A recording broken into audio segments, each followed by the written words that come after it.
26 नवंबर 2008 की शाम तक मुंबई में हर रोज की तरह चहलकदमी हो रही थी। शहर के हालात पूरी तरह सामान्य थे।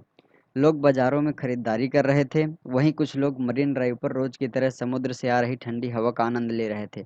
लेकिन जैसे जैसे मुंबई रात के अंधेरे की तरफ बढ़ना शुरू हुई, वैसे वैसे मुंबई की सड़कों पर चीख पुकार तेज होती चली गई। आइए जानते हैं मुंबई में क्या हुआ था उस दिन।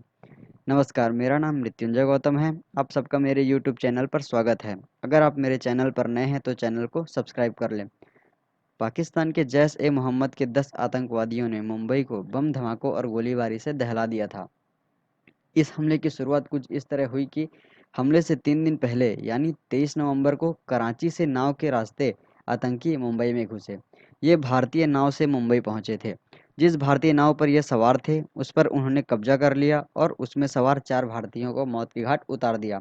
रात में करीब 8 बजे ये मछली बाजार में उतरे और वहां से 4 समूहों में बट गए। कुछ मछुआरों को इनके आतंकी होने का शक हुआ। उन्होंने इस बात की जानकारी पुलिस को भी दी, लेकिन वहाँ की लोकल पुलिस ने इस बात को सीरियसली नहीं लिया। पुलिस को रात के 9:30 बजे के करीब छत्रपति शिवाजी टर्मिनल पर गोलीबारी की खबर मिली। बताया गया कि यहाँ रेलवे स्टेशन के मुख्य हॉल में 2 हमलावरों ने अंधाधुंध गोलीबारी की है। इन हमलावरों में से एक हमलावर मोहम्मद कसाब था, जिसे अब फांसी दी जा चुकी है।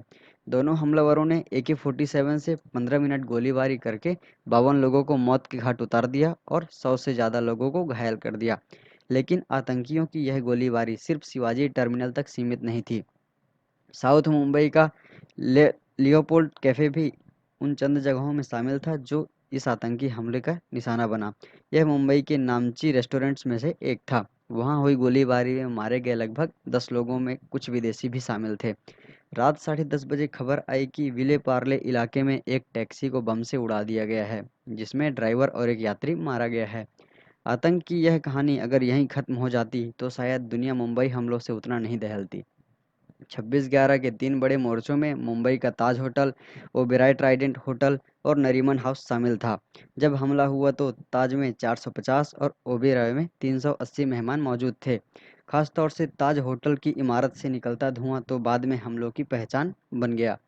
हमले की अगली सुबह 27 नवंबर को खबर मिली कि ताज होटल के सभी बंधकों को छुड़ा लिया गया है। लेकिन कुछ समय बाद खबर मिली कि हमलावरों ने अभी भी कुछ बंधकों को कब्जे में कर रखा हुआ है, जिनमें कई विदेशी भी शामिल थे। हमलों के दौरान दोनों ही होटल आरपीएफ, मरीन कमांडोज और एनएसजी कमांडो से घिरे रहे। मीडिया की लाइव कवरेज से आतंकवादियों को खासी मदद मिली, क्योंकि उन्हें सुरक्षा बलों की सब हरकत के बारे में पता चल रहा था। 3 दिनों तक आतंकवादियों के विरुद्ध सुरक्षा बलों की कार्यवाही चली। इस दौरान मुंबई में धमाके हुए, आग लगी और गोलियां भी चली।